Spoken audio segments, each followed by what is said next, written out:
Boys and girls, this is the Undisputed Era. Adam Cole, Kyle O'Reilly, Roderick Strong, and you're listening to Going In Raw, baby.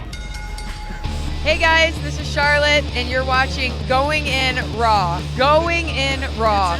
That sounds terrible. What's up? It's your girl, Sasha Banks, the Legit Boss, and you are watching Going In Raw. You like that?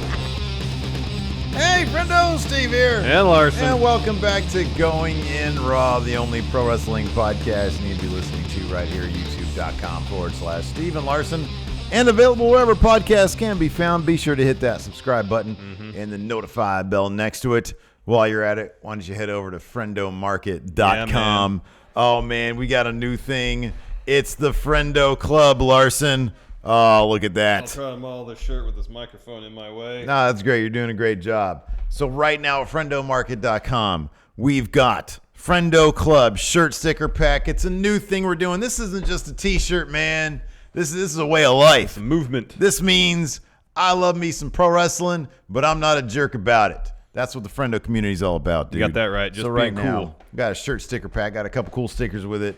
And this shirt right now through Black Friday, 20% off anything there at friendomarket.com. These shirts, they're also soft style. This is the best shirt that we've sold. Absolutely. And not just in terms of design, in terms of fit, in terms of quality of shirt. Everything's top notch. They're going so quick right now, too. So you better get your hands on them while you can. Yeah. For the holiday Who season. knows? By the time Friday rolls around, might be all gone. Friendo, it's all about Friendo Club, though, man. We're going to be making some changes to our Patreon. Yes. Offering up some Friendo Club-related stuff.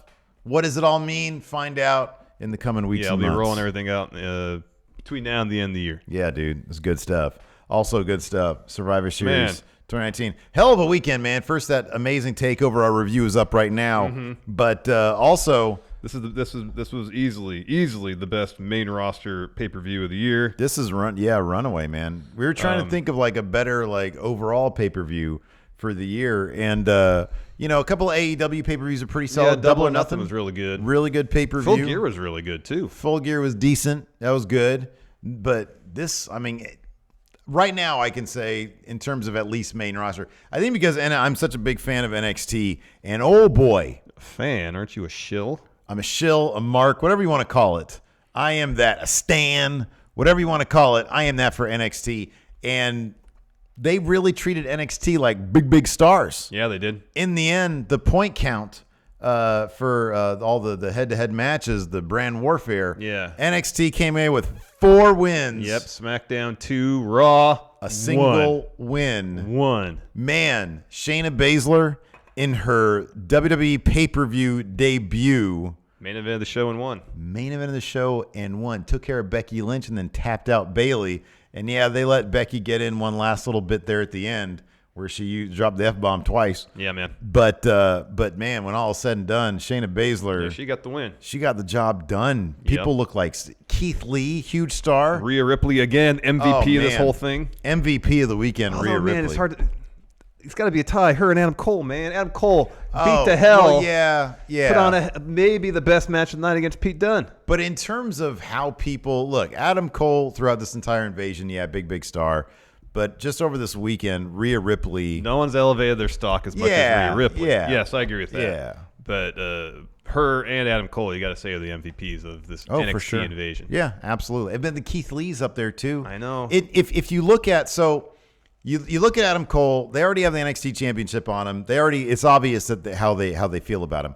If you look at how Keith Lee, especially if you look at it over the past 6 months, maybe even I'm not sure where he was 3 months ago. No, pretty much ever since NXT went live on USA, they started focusing on him and Dijakovic because it seemed like from the time he signed till they really started focusing on the Dijakovic feud, they were kind of spinning their wheels with Keith Lee. They weren't sure what to do with him. He even said so they did a post War Games interview thing with everybody in Team NXT, the War Games team that won, Team Ciampa rather.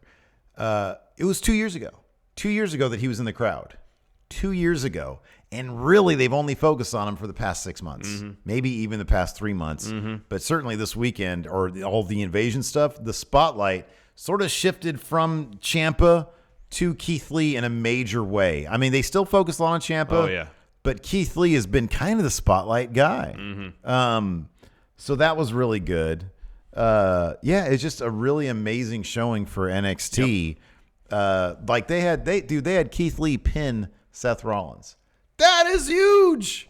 You thought just for a minute too he was going to pin Roman Reigns as well. This was I mentioned this during our live stream, which by the way, thanks for everybody for coming out. And thanks for everybody in that stream buying these shirts, man. Yes. Sold a ton of them. Yes.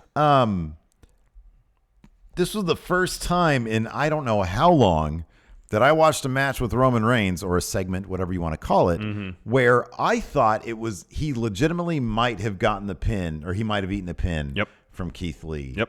That's huge. That's really big. Of course, Roman ended up winning, but that is really, really It's big. pretty huge. It's pretty huge. Well, let's touch on a couple things happened in the pre-show before the matches started. First, a little bit, HBK announced Team NXT.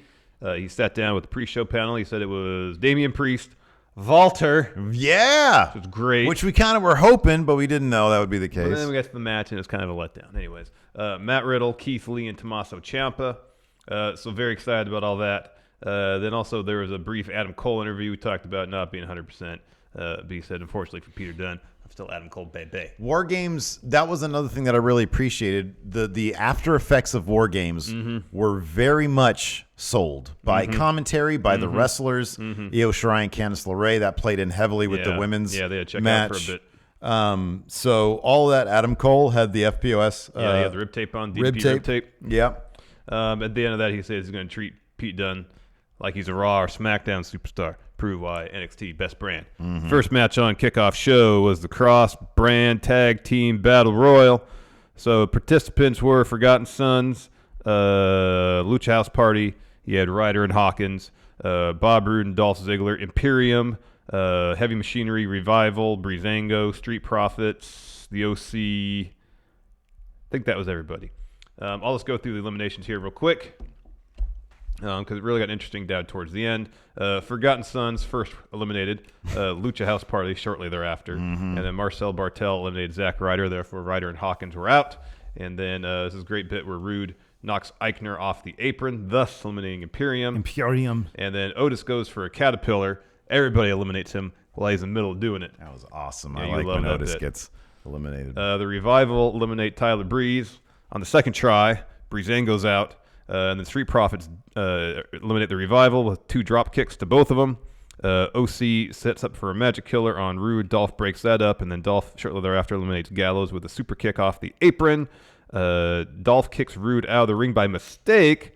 Rude comes to, though, and pushes Montez forward off the top rope. So Montez is just like, by his fingertips, avoiding elimination. Eventually, though, Dolph hits a DDT on Angelo. Montez follows it with a frog splash. You think Street Profits have the upper hand. Rude picks him up as soon as he lands that frog splash, tosses him out of the ring. Yeah. Rudolph win. They had the OC's best tag team in the world trophy ringside. I don't know if the trophy was on the line. I couldn't tell. But if so, we have new best tag team in the world. It is Rudolph. Yeah. I mean, maybe they'll wheel that trophy out. I don't know. I think that's cool because, like, when Braun won the greatest Royal Rumble belt, he had it once and never saw it again. Yeah. And same with Shane. I mean, it would have been nice if because they did another Rumble after that in Saudi Arabia. It would Yeah, have been nice if put it at on the least line. the belt was on the line there. And then when Shane won World Cup, Yeah. never really heard of it again. Other than calling him the best in the world. We didn't really see the cup very often Yeah. after well, he and Miz were fighting over it. I mean, they got a trophy in the G1. They got a trophy, so it'd be cool. That's right. for And them. also they get the briefcase, and that briefcase can be put on the line. Yeah. Next, Cruiserweight match. This was fantastic. Kalisto versus Tozawa versus Leo Rush. Again, brand, warfare. SmackDown's Kalisto. Raw's Akira Tozawa. NXT's Leo Rush. Yeah. How many? I'm trying to like how many eligible if you're a cruiserweight, on Raw or SmackDown, what are you doing? Like, what are you chasing exactly? I mean, I get the point of this. They're all cruiserweights. I get that, but what are you chasing? It's not like Raw and SmackDown have The their own respect cruiser. of the heavyweights, I guess. I guess, Like right? picking up some wins over them. Yeah, maybe. I guess that's the idea. This was a short match, but they were very creative, and they did a lot in the short amount of time that they allotted. Leo Rush's ring gear and his Amazing. entrance attire. Amazing. He had a really cool looking trench coat that matched his tights. His tights looked great. Pink and gold. Yeah, yeah. And his pants were like pink a and gold. rose, yeah. Oh, man. It was really amazing. nice. Amazing. And more often than not, Raw talents had red gear. SmackDown talents had blue gear. Not across the board, but more often than not. Yeah, they did a good job. And fairly often, NXT talents had NXT gear. So at the very beginning, Kalisto turns to Akira Tozawa and is like, why is this guy champ? Pointing to Leo and says, hey, we should just take him out of the equation, and then it's just between us. We could be champ or something. And so they send Leo from the ring pretty much immediately. And it's like as soon as Leo starts going through those ropes, Tozawa slips behind Kalisto, tries to roll him up, doesn't even get a 1 count. There's this great bit later on where Akira and Kalisto hit a double hip toss off the top rope on Leo Rush. That was great. Eventually, though, Akira hits a snap German suplex on Leo. Kalisto breaks it up. He broke it up, though, like by stepping on Akira. Yeah, this was awesome. And then flipping over into a jackknife cover of his own on Leo Rush. Yeah, it was a very, very clever. It was just bang, bang. It was great. That gets him a 2 count. Kalisto does hit Salida del Sol on Leo Rush. Akira breaks up that pin with a Shining Wizard. Then Akira goes up tops, hits a senton on Leo. Kalisto breaks up that pin. And then Akira and Kalisto are talking trash to each other, slapping each other, trading some strikes. Kalisto hits Salida del Sol on Akira. And then pretty much as soon as Kalisto hits the mat from that, Leo Rush follows up with the final hour on Kalisto to get the win and retain that Cruiserweight title. Yeah. Like I said, it was a short match, but a really good one. Yeah, it was really short, fun. They got a lot into it, told a good story in a really short amount of time. After that, we had a New Day interview. They had new gear because it was a Get Well Xavier Woods gear. Yeah, but the cameraman didn't follow. I know. When Kofi was talking about it. He didn't follow.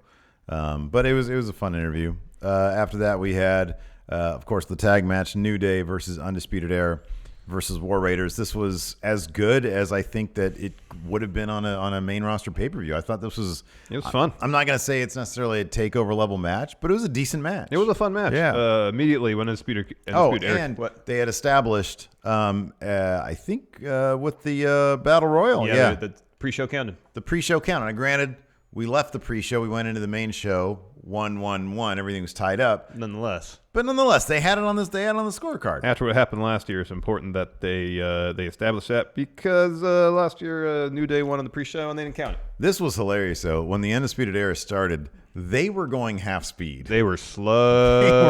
They were sluggish, man. It took them forever to get loose. Mm-hmm. They were probably hurting. I couldn't imagine. Bob Fish looked like he wanted to just lay down the ramp and take a nap. I know these guys have been doing this forever, but given how high profile these matches are, I would imagine still that they're as veterans as they are, the tricks that the body will play in terms of the adrenaline kicking in, the adrenaline wearing off, the adrenaline kicking back in, that's got to just do nutso things to your body. Oh, I know. You know? I know. Be able to come down off the high of being in the ring like that. Because, I mean, at a certain point, I noticed it most when Kyle O'Reilly hit that sliding knee against, I forget who, I think it was one of the War Raiders. He was very fast. Like, they got back into being crisp about like halfway through the match. Mm-hmm. But to kick things off, whoo, yeah, you could tell they were sluggish. And his back was all beat to hell from War Games. I know. Bobby Fish, I think, had tape on his knee. Mm-hmm. So early on, New Day takes out Undisputed Era. We get a brawl between New Day and War Raiders. And then Undisputed Era comes to enough just to get laid out by Kofi till Fish hits a dragon screw leg whip on him. Kyle O'Reilly falls with the top rope knee to Kofi's knee, then puts him at a heel hook. Hansen breaks it up with a splash, and then Big E hits a belly-to-belly on Hansen. That was a cool move. Yeah, and then Rowe picks up Big E, drops him with a suplex. And so New Day and Undisputed Era, they're ringside. Rowe and Hansen are on the apron. Rowe picks up Hansen and then body slams him onto everybody else that's standing ringside. Yep. Ow. Back in the ring, Fish hits a chop block on Ray Rowe, and then Undisputed Era starts working over his knee. I think that's when we got the sliding knee from Kyle O'Reilly. Yeah. Shortly thereafter, Rowe suplexes Bobby Fish into Kyle O'Reilly. Hansen's in. War Raiders, time for them to make a comeback. However, New Day hits a Doomsday double stomp on Rowe. That was great. That was really cool, yeah. Hansen breaks it up. And then Kofi takes out both the Undisputed Era guys and Hansen ringside. Big E follows up with an apron spear on Ray Rowe. There's some more brawling ringside. Kofi goes for a kick. He ends up kicking the ring post, and then Undisputed Era follow that with total elimination. On the outside of the ring. Outside of the ring, so Kofi's more or less taken out for the rest of the match. Undisputed Era gets the advantage on the War Raiders. They go for a high-low combo. Hansen cartwheels out of it, and then the War Raiders hit Viking Experience dropping, I think, Fish onto O'Reilly. It could be the other way around.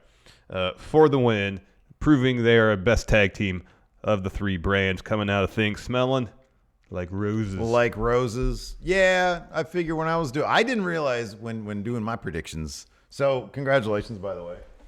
Smelling like roses. Larson's coming out this weekend smelling like roses. There Retaining you my are. title. You are the champion, my friendo.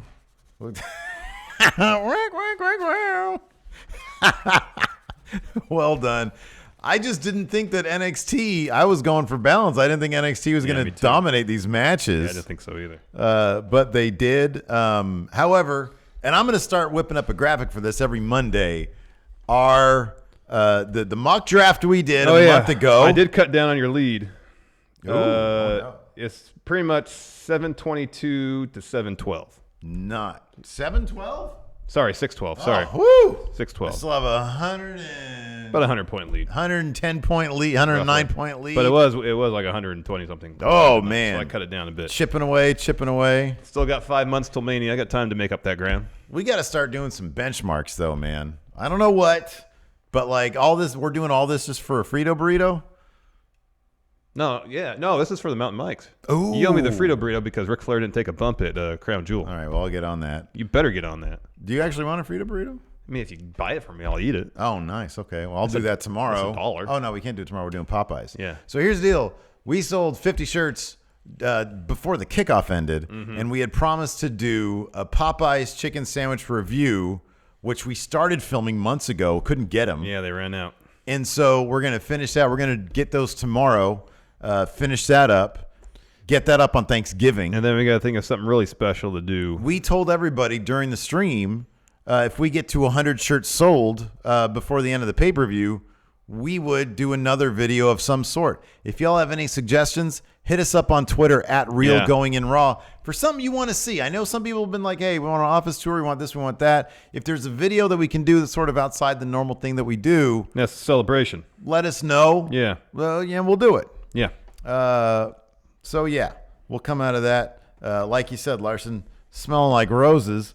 And speaking of smelling great, before we continue, here's a word from the sponsor of today's show, Hawthorne. Hey, Larson. Yeah. I know I don't have to tell you this, though. Smelling good is important. That it is. Just imagine, man. Think about this. You're going to some important meeting or maybe getting down to business with your lover, ready to bed down, only to see the face of the person across from you turn to disgust after the first whiff of your stench because you don't smell good. Well, we're here to tell you that with Hawthorne, you could smell good, and I'm talking really good. See, Hawthorne makes getting great smelling cologne easy. Here's what you got to do. You take their quick 2-minute quiz. I did. It's a piece of cake. And Hawthorne will tell you which 2 colognes will work best for you. One for work and then one for play. Yeah, man. After taking the quiz, I found out that here at the office, I should be wearing Fresh and Aquatic. That'd be nice. And then I got to put on some Aromatic and Woody when it's time to play. I want no part of that, but good luck with that. Too good, me brother. There we go. Carl Anderson dance. Then everything is shipped to your door. And Hawthorne is totally risk-free. You get free shipping and free returns. And right now, friendos can check out Hawthorne at hawthorne.co. That's Hawthorne with an E. And use promo code GIR to get 10% off your first purchase. That's HAWTHORNE.co and use promo code GIR to get 10% off your purchase. Hawthorne.co. After that, we had a Women's Survivor Series match. Kick off the main card. Yeah. So, again, they really were, commentary was really selling War Games from the night before. I mean, the entire weekend really did seem to be a way to promote NXT. Oh, that's totally what it was. That's why they won the Survivor Series. Yeah, it was pretty blatant. Yeah. Once Roderick Strong won, it was like, oh, okay, that's happening. Yeah. We both figured SmackDown would win this one. Yeah. And it seemed like that was on the verge of happening. Here's what happened. So before anybody was eliminated, I believe, yes, there's a spot where a bunch of people are sent to the outside of the ring, and then Io and Candice are selling injury. Mm-hmm. And we were like, did they really get hurt? Did something happened? They not just not No show it? replays. No, they didn't show And any replays. Neither of them were selling a specific body they were part. all just general. They were selling. They're calling in sick to work. Yeah, Oh, kinda. are you okay? Oh, I just don't feel good. What's wrong? Everything hurts. Everything hurts. So they're helped to the back. So Team NXT is down to 3 members instead of 5, like the other 2 teams. And then we get some eliminations. Bianca goes on a bit of a tear. She rolls up Nikki with her own feet on the ropes, and then Rhea's holding Bianca's feet down. That was great. To pin Nikki Cross. Bianca looked like more than maybe anybody. She was having so much fun. I got to mention this too. Team SmackDown, all in blue. Yeah. Team NXT, everybody was in black and gold. Yeah. And Candice had some. Both Candice and Bianca had some custom gear. Yeah. Bianca had NXT logos all over her stuff. Bianca makes all her own stuff. Yeah, I know. Apparently. And Candice had some black and yellow stuff. Yeah. And then Raw, I think. No, Raw didn't. Charlotte wasn't wearing red. Charlotte wasn't wearing. Asuka was wearing normal stuff. Yeah. Kyrie had like some black pleather pants. And that really came into play thematically because they fell apart. Yeah, they did. It was pretty great. Too. And then, so Bianca hits a 450 on Sarah Logan. She's eliminated. Mella hits a Rana on Charlotte, sends her into Bel Air. She tries to cover both of them, not at the same time. A couple times. They keep kicking out. She screams. Eventually, though, Charlotte hits a really nasty natural selection on Carmella to eliminate her. Kyrie hits an inside elbow on Toni Storm to try to eliminate her. Sasha breaks up with the Meteora. She pins Kyrie after that. Kyrie is eliminated. Kind of as we predicted as well, Sasha was all over this match, and this was if it wasn't for SmackDown losing, this would have been the thing that, okay, well, Sasha doesn't have a title. She's not really in a thing right now. Yeah. But this is her big moment. Yes. And it kind of still was that. It's just NXT and I'm sneaking them in. Yeah, totally. And then Asuka eliminates Dana Brooke after a kick to the head, and then Charlotte tags herself in, and they start going at it. They start shoving each other. Asuka's not happy about that. No, Charlotte shoves Asuka out of the ring. Charlotte goes, is involved in the match a bit. Asuka comes back in. Green mist to Charlotte. Lacey hits the women's right on Charlotte, pins her. Charlotte's eliminated. And then Asuka just leaves. Yeah, she just leaves. She's just like, I'm peacing out. Yeah.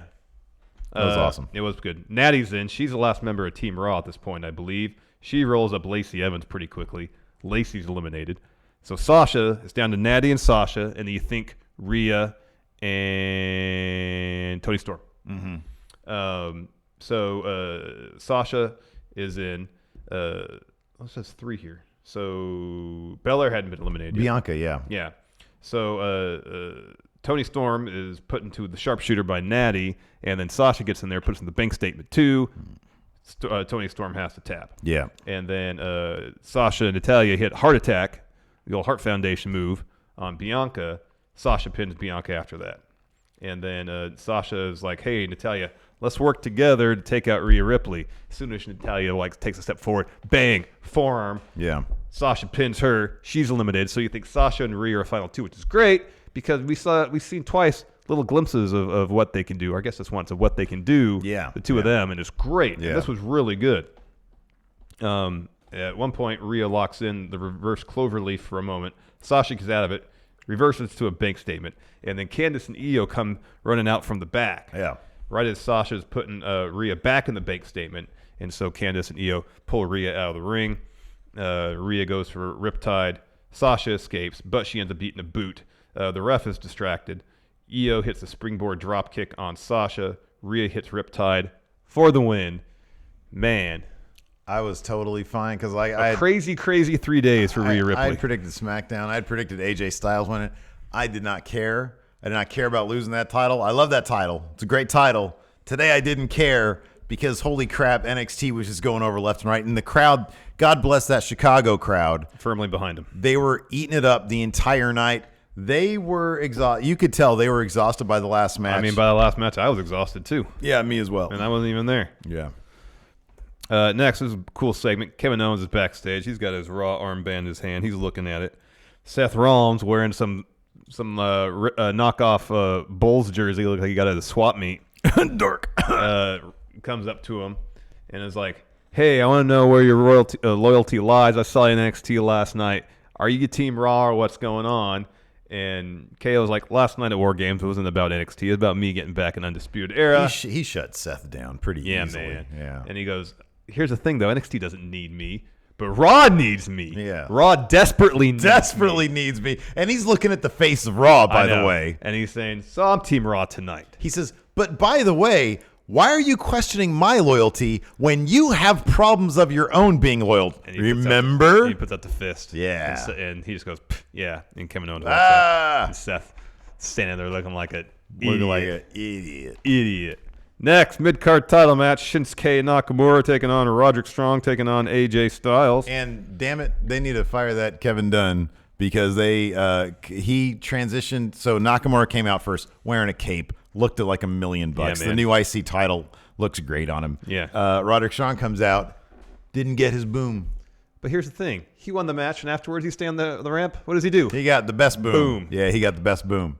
And then maybe that slight is what Roddy really needed to push him over the edge, push him to the top. Some kayfabe motivation there. Yeah, man. He's like, oh, Mr. Kevin Dunn, Mr. Directing main roster stuff doesn't give me my boom. Yeah. I'll show him. Yep. And show him he did. He came out on fire, too. He was dropping Nakamura and Styles, a bunch of backbreakers and stuff.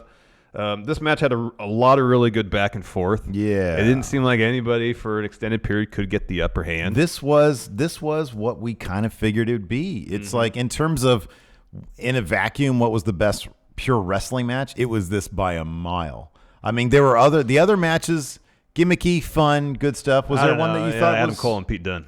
Oh, well, yeah. In terms of pure wrestling match, that was probably the best one. Because that didn't rely on any gimmicky stuff, you know? Yeah. I mean, you could... No, you're right. I forgot about that one. A triple threat match is kind of a gimmick match. Yeah, but I mean, yeah. Even if you... Well, when I was talking about gimmick, I'm like the Survivor Series Yeah, stuff. no, I know what you mean. Yeah. Yeah, you're right. In terms of pure storytelling. But this was really good. This was really good. This was better. I'll put it this way. This is what I was thinking during the match. This was better than any of the AJ Styles Nakamura matches. Totally. Roderick Strong is so... Yeah, I said this a year ago. He's like in my top 5, top 3 of WWE wrestlers. He's still there. He's really good, man. I love all of his matches. Yeah. There's a couple of really great sequences. I'll go through a couple. Nakamura has the upper hand, and then he sends AJ into the ring with the corner knee. Strong then hits a gut buster on Nakamura, follows with like some submission move where he has him wrapped around him. Nakamura escapes that, and then AJ slaps a sleeper on Roddy. Roddy gets out of that. He drops AJ and Nakamura with some strikes, then some boots, and then some backbreakers, and then starts doing the running form across the ropes on AJ. Later on, there's another great sequence where AJ goes for the moonsault Scorpion Death Drop deal. Roddy gets out of that, and then Nakamura ends up hitting AJ with a kick. That was really cool. Yeah. Towards the end, though, AJ's setting up for a Styles Clash on Nakamura. Strong drop kicks AJ to break that up. Sammy pulls Nakamura out of the ring, and then Nakamura and AJ team up for a bit. Mm-hmm. AJ has Roddy on his shoulders. Nakamura hits a single leg drop kick off the top rope. He's setting up for Kinshasa on Roddy. AJ grabs Nakamura's ankle. Sammy pushes AJ in the ring post, and then Roddy hits a jumping knee on Nakamura, only gets him a 2. Nakamura hits a go to sleep. Mm-hmm. CM Punk chant from the crowd. Well, as if they didn't need reasons to do that. They're giving them reasons to, yeah. Nakamura setting up for Kinshasa. AJ breaks that up with a forearm. Nakamura hits Exploder on Strong on top of AJ, then hits a Kinshasa on Strong. AJ breaks up that pin while Strong rolls out of the ring. AJ and Nakamura go at it for a while. Nakamura sets up for Kinshasa. AJ evades, gets Nakamura, rolls him up, and then pulls him up for Styles Clash position. Nakamura escapes that.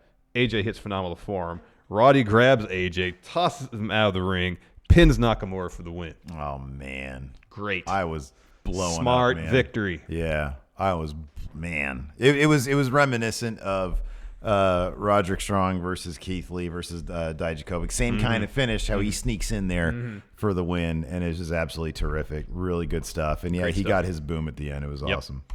After that, we had... This was cool. I really liked this little bit. Daniel Bryan was backstage, sort of getting his mental focus on, doing whatever he was doing, shadow he was grappling. kind of doing the Brock Lesnar dance. Yeah. And then Miz was next to him in his suit. Yeah. And he was kind of like hyping him up a little bit. Yeah, he was trying to. He was like, hey, man, you got to put an end to this Fiend guy. He's terrifying. He was shape-shifting as me last week. You need to break through this, man. He says you got to do it not just for your family, for my family. It's like if you don't put a stop to what the Fiend's doing, he could jeopardize everybody's careers. He could shape-shift into me. Anybody. And then, like, ask You for wake my up, release. you wake up, and you roll over and Breeze next to you, and you go use the bathroom, you come back, and the Fiend's in bed next to you. Cause Let me in. let me in. That could happen. You can get out of bed, go to the bathroom, and then you hear a, let me in. Let me in. It's like, Bree, are you Bree, sick? I'm trying to take crap in here. What's going Are on? you under the weather? Open the door, and your crap whiff goes out there. Yeah. You're figuring out what Hawthorne you're going to put on. Yeah. And then the Fiend, is there. Oh, I'm thrown off. Can't put on Yeah. my Hawthorne. D+, get the win. Right. And there's your Hawthorne segment of the day. There you go. So next match of the night, probably.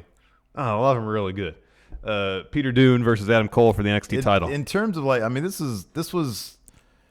this occupied space between TakeOver and NXT TV main event. Yeah, it does. They had the great storytelling of an NXT bout because, both competitors had obvious weak points. Cole had two. He had his wrist, which is right up Pete Dunne's alley with all the joint manipulation. Yeah. He had the FPOS rib tape. Yeah. And then Peter Dunne had his knee wrapped up. Which he was selling the entire time. And, They were Adam all Cole selling their stuff. And Adam Cole was going after it. Yeah. So right away, Peter Dunne is going after Adam Cole's arms, what he does. They're ringside. Peter Dunne stomps on Adam Cole's bad arm on the ring steps. We're back in the ring. Cole super kicks Pete Dunne in his bad knee, and he starts to work over said knee. Dunne makes a comeback with an X-Plex, then a power bomb. That only gets him a 2 count. He goes up for a moonsault. Cole gets his knees up. Follows with the last shot. 1.0. No, 2.0. Oh. This is from the front, though. Where are we? Gets a 2. And Okay. after that, he gets the last shot 1.0. Oh, okay. There That we gets go. him a Last 2. shot, okay. You Cole- didn't specify 2.0 here. Sorry. Cole misses a last shot 2.0. Peter Dunne gets him in a arm bar, but then Cole rolls him up for a 2 count. And then Dunne hits the bitter end. Cole kicks out. And then Pete Dunne does the thing that he does, that Daniel Bryan does, where they run up the ropes and jump off the top rope like a moonsault. Oh, God. He did it earlier in the match. Successfully. This time, Adam Cole super kicks him midair. Oh, man. Tries to get a pin, right? Yeah, gets Only a 2 got count. 2, yeah. He goes for Panama Sunrise. Dunne escapes. Hits another X-Plex. That only gets him a 2. And then Cole hits a Panama Sunrise on the apron. Yeah, I don't think you'd see that in an NXT TV main event. Probably not. But the match wasn't 35 minutes, so it's No. not quite a TakeOver main event either. No. They both rolled the ringside.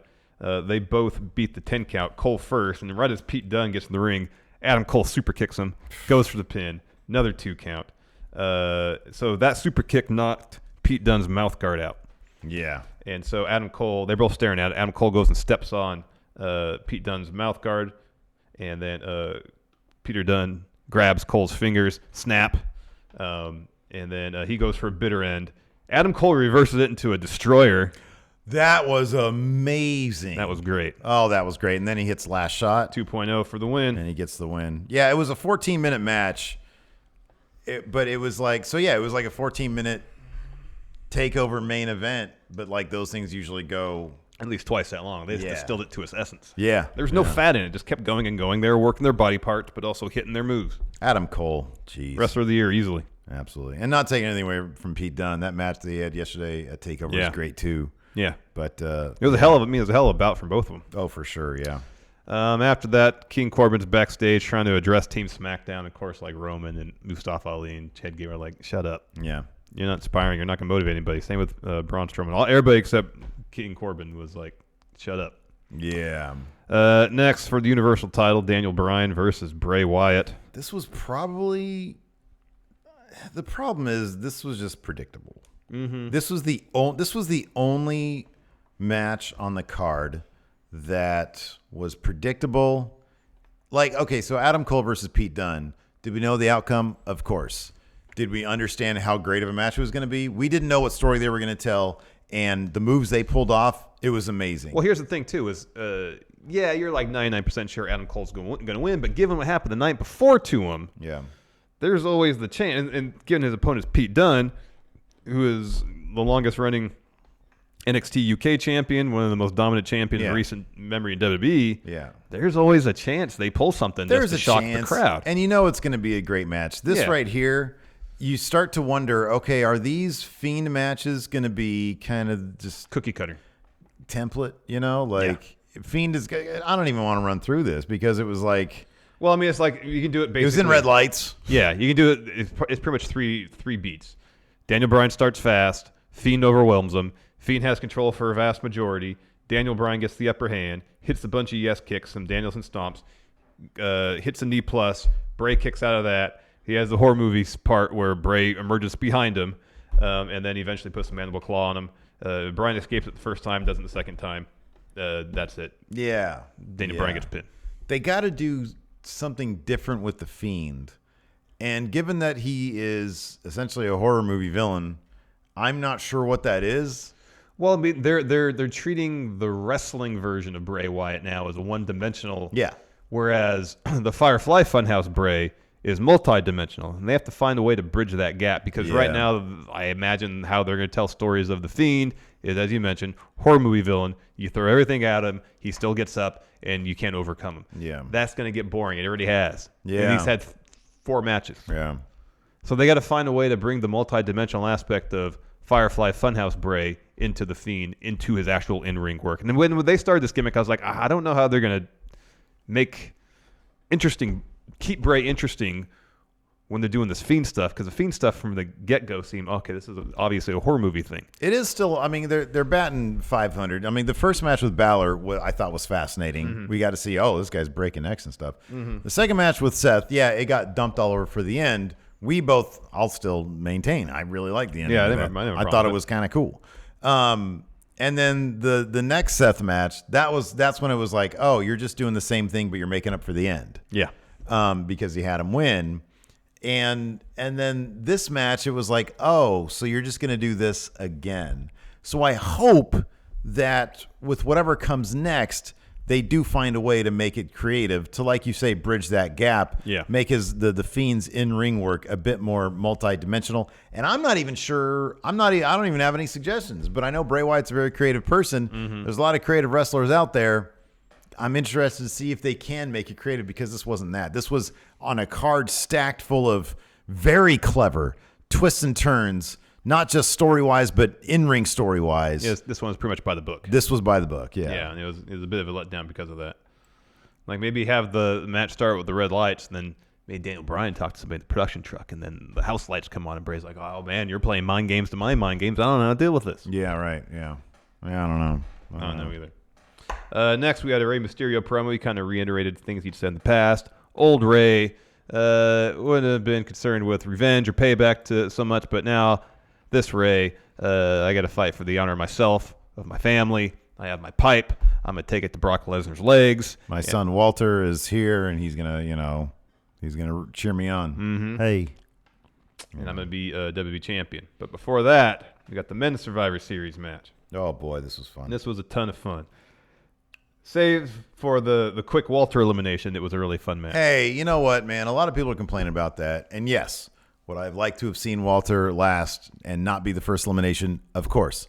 That being said, he got his big man moments. He got some chops in, although we didn't get to see Seth get hamburger chest. But he got some moments in. I feel like Damian Priest probably should have been the first guy to get eliminated. Yeah. And Walter should have not been the first guy to get eliminated. But it is what it is. It is. He seemed when everybody was out there, they were chanting Walter's name. Oh, yeah, he broke character for a second with a. And they went close up to him because it was obvious, and commentary was talking about him, and he had a smirk on his face. Yeah, he did. That was awesome. That was pretty good. Main storyline, at least for when Team Raw comes out, they're completely mirthless. Yeah. They just kind of amble out. Like, Seth doesn't look, nobody looks motivated. But they all have matching. Even Drew had black with red trim on. Yeah. Ricochet's, whether it was, I think it was Batman related. It was either Batman Beyond, Arkham, whatever video game Arkham series had a black and red Batman, or it was Red Hood, the Jason Todd character. I don't know what it was, but his outfit looked amazing. Great. They're really playing up the superhero thing. Yeah, they really are. Nonetheless, they all look miserable. They don't look like they want to be out there. Seth, Ciampa, Braun in the start. Braun with the up hand early. Obviously, the main story for Team SmackDown was beef between Baron and Roman Reigns. Yeah. And of course, Baron's the focal point. And halfway through the match, I was like, God damn it, is Baron going to be the sole survivor? I know. I know. So as far as the eliminations, we get some good back and forth between Braun and Walter. Walter gets some chops in. There's a bit of a chop off between Drew and Walter. Drew more than held his own. However, though, Drew ends up hitting Walter with the Claymore. He's eliminated. Yeah. First out. Yeah. Boo. There's some great stuff between Chad Gable and Ricochet, and then right after that, Matt Riddle and Chad Gable. Some great mat wrestling. It was fantastic. Kevin Owens is tagged in. He hits a frog splash on Gable. Chad's out of there. Then Reigns is next in. Corbin tags himself in, and he's getting in his face. Hey, I'm leader. I want to, be in. KO super kicks Reigns. He goes ringside, super kicks Corbin. Cannonball to Reigns, hits a stunner on Corbin ringside. Owens tosses Corbin back in. As he's getting back in, Ciampa drops him with a draping DDT, dispelling any notion that Team NXT has their sights on Kevin Owens helping him out. Yeah. Kevin Owens eliminated. You can take what Kevin Owens said to Seth Rollins you can take that at his word. Yeah. He wants to be there for Raw because Raw desperately needs him. Yeah.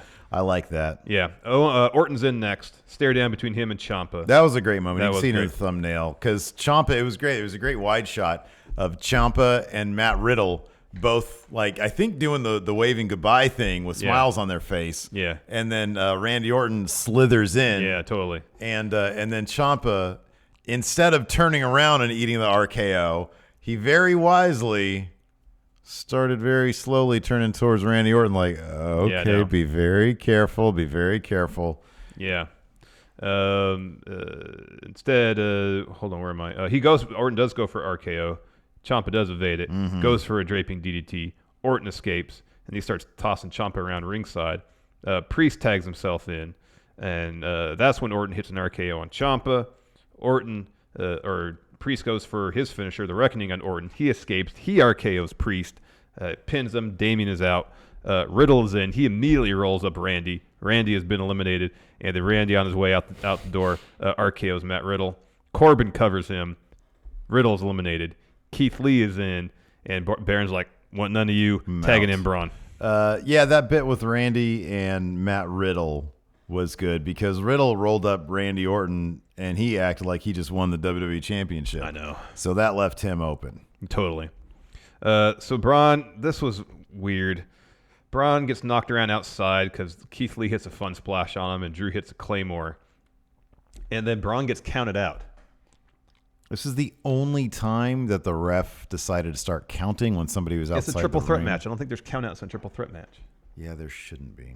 So, I understand they probably just did that because they didn't want Braun to take a pin and they want him to win the match. Find another way. Some ref logic would be nice. You have Keith Lee in there. Yeah, I know. Have Keith Lee get a huge pin on Braun Strowman or something. Yeah. I don't know. It didn't make a whole lot of sense. Anyways, Baron Corbin ends up later on pinning Ricochet with an end of days.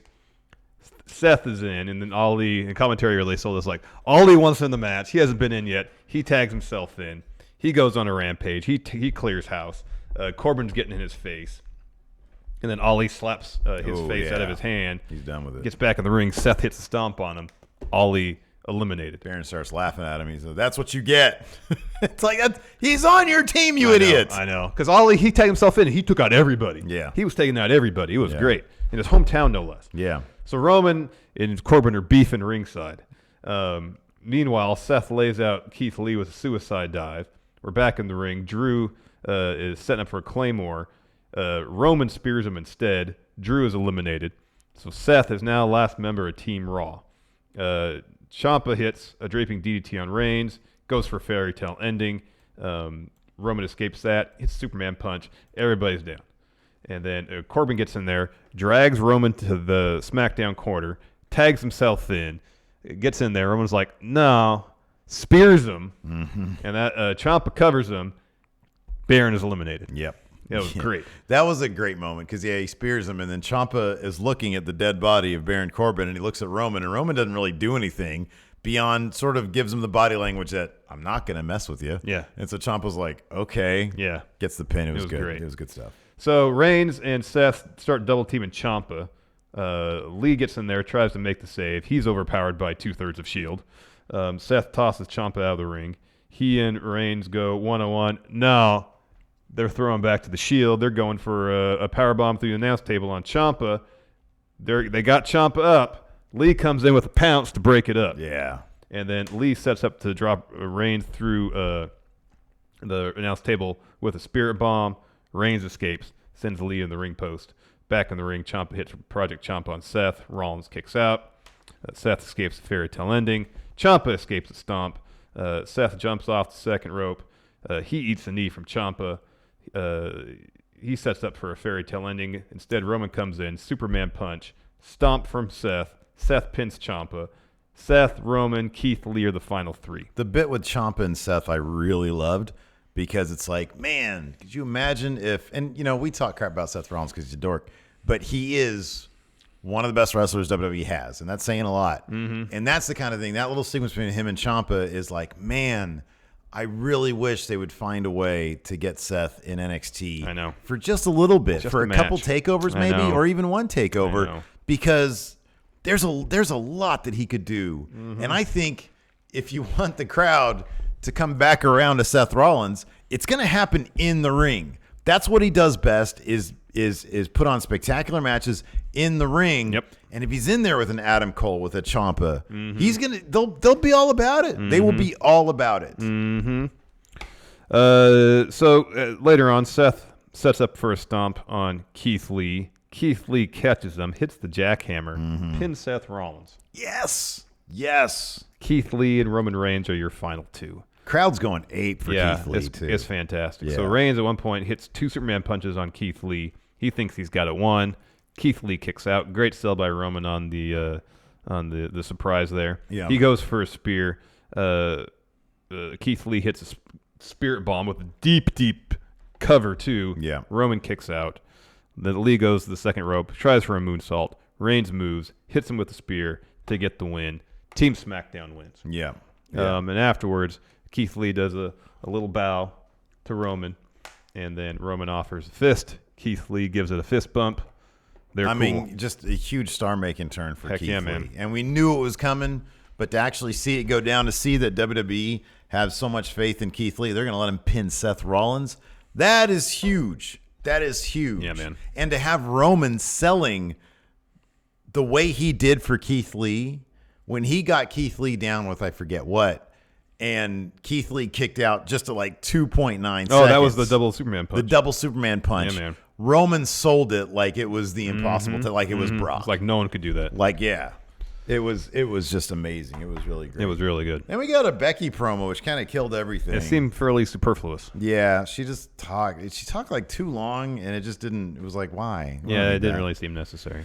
After that, a fun and short match between Rey Mysterio and Brock Lesnar. Doink Mysterio. Yeah, or love that Joker Mysterio. Or Joker Mysterio. As soon as the bell rings, Rey's out of there. He goes in the ring. He grabs that pipe. Yeah. He gets back in there. Brock's like, nope, not dealing with that. He gets out of the ring. Little cat and mouse. Rey gives chase. Brock gets back in. Rey follows Brock back in the ring. Of course, Brock, now he has the high ground. And he's got the high ground. You never take the low ground. Yeah.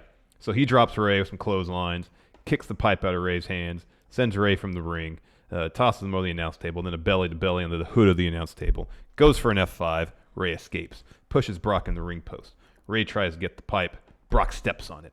And then he suplexes right around the pipe, like a belly to back. Yeah, his butt was on the pipe. Or a German suplex, sorry. Yeah. Ow. Yeah, no, it looked great.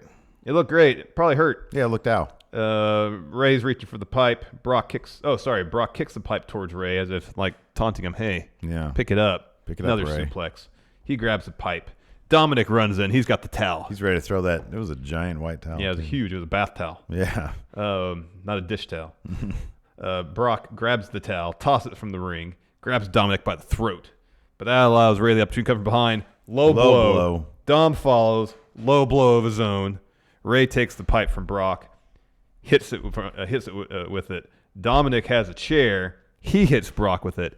And then we get some good father-son action going on here. Double 619 from Rey and Dominic. That was really cool. They both hit frog splashes. They both pile on top. Shout out to Dom's dad, Eddie Guerrero. They both pile on Brock to try to get the double pin. Brock kicks out. Yep. So Dominic goes to the top rope. Brock gets up, grabs him, German suplex off the second rope. Rey jumps off the top rope. Brock catches him. F5. Match over. Brock wins. Yeah. But imagine a span of what 5-7 minutes they had the thought they put the thought in your head. They did. No, Ray had they a did. chance. They did. They could just take that title off him. Just give it to Ray for a spell. Vince thinks Brock is Ray's I know, but I think people would be tuning in on Friday to see Ray come out and do that. People like that stuff. They understand that Brock has the title. That's just how it's gonna be. Mix it up a little bit. Let us know that things are gonna be unpredictable. Yeah. That's what I want. But it was a really fun match. Very cleverly booked to make me think that this might happen. You're saying there's a chance. And then our main event, which is awesome. This match is the main event. Bayley versus Shayna versus Becky Lynch. So Bayley came out with a little headdress thing and then I don't know what you call it, a little jacket number. I don't know what the origin of all that is. Maybe we'll find out. She had blue gear though too. She had super loose face, which I thought was okay, well either she's gonna tap out, which she did.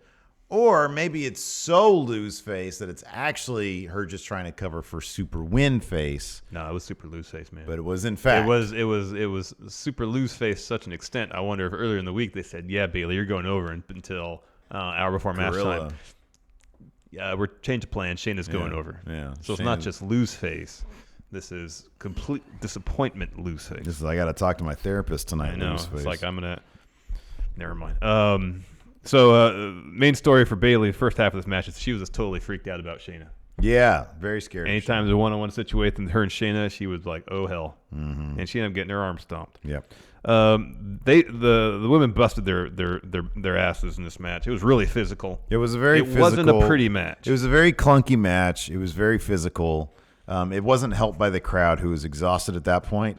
And here's the thing: this was only a 3.5 hour main card. So, but that speaks to how much fun the rest of the show was and how exhausting it was to go through all that with these wrestlers as a crowd, as a fan, as an audience. And by this time they were spent. So the crowd kind of was sitting on their hands for this. There were a couple of jerks in the crowd chanting boring, which sucked because that's rude. Don't do that. They're working their butts off. Yeah. Don't chant boring. But towards the finish of the match, they started getting back into it. Yeah, so let's talk about the home stretch here. So Shayna puts the clutch on Becky. She drives Shayna into the ropes, which knocks Bayley off the apron. And then she eventually locks a disarmer on Shayna. Shayna gets out of it pretty easily, actually. In the process of her escape and trying to do something, Bayley is sent over the top rope. Shayna goes out there, drives her into the ring post, and then she ends up eating some kicks from Becky. Shayna retakes control, tosses Becky into the ring post, then on top of the announce table, into the announce table side of it, and she does a butterfly suplex type thing to send Becky on top of it. Shayna's back in the ring. She tries to put the clutch on Bayley. Bayley kind of escapes once. Shayna tries again. Bayley drops her with a Saito suplex. She goes up top for the Macho Man elbow, misses. Shayna locks in the clutch. Middle of the ring. Bayley tries to get out. Cannot. Taps out. Shayna wins. Yeah. So then Shayna goes over to the announce table where Becky is prone. She gets up on there. She starts posing on the announce table. Becky gets up sort of behind her, trips her onto the announce table, and then beels her onto another, then goes up to the barricade, hits the double leg drop on her, gets up, says in full view of the camera, "This is my effing show. Give me my effing belt." Didn't say freaking. She said the full word. They had to silence it. I thought that was awesome. And she stood tall to end the broadcast. But hell of a performance for Shayna Baszler. She comes into her first main roster pay-per-view, a Big Four pay-per-view, probably most entertaining damn pay-per-view of the year. Got that right. And gets the win in the main event. Pretty cool. That's awesome. That is great for her. Pretty cool. So really cool stuff. So yeah, there you go. There's our Survivor Series 2019. Fun show. If you get a chance to see it, highly recommend checking it out. Absolutely. Also, for sure. Recommend checking out this. 20% off right now. Friendomarket.com. Use promo code Friendo between now and this upcoming Friday. Get 20% off. I gotta say this now. Supplies are limited. Yeah, dude. Like we have sold out of some sizes, right? I think we're sold out of the 3X. at least on the site we are. I have to start figuring out inventory. I think we might have a couple extras, but yeah, 3Xs are gone. We've got all the other sizes though still available while supplies last.